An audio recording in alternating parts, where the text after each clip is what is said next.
Қыз кезінде бәрі жақсы, жаман қатын қайдан шығады дейді. Сынақ қой бәрі.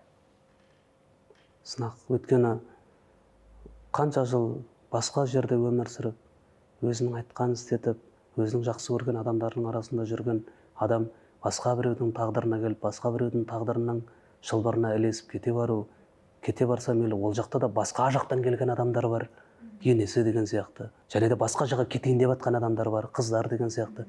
Ол сынақ. Ол деген біреуді жазғыратын нәрсе емес. Кемшілікті адамнан іздеуге болмайды негізі. Арақты жек көр, бірақ арақ ішіп отқан адамды жек көрме дейді. Сен білмейсің ғой ертең ол адамның қандай адам болатынын. Ол адам может өте керемет адам болып кетуі мүмкін. Алланың ең сүйіктісі болып кетуі де мүмкін.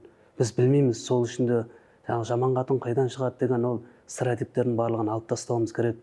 Жаман адам жоқ негізінде. Жаман қатын да жоқ, жаман адам да жоқ, жаман еркек те жоқ. Барлығымыз жақсымыз.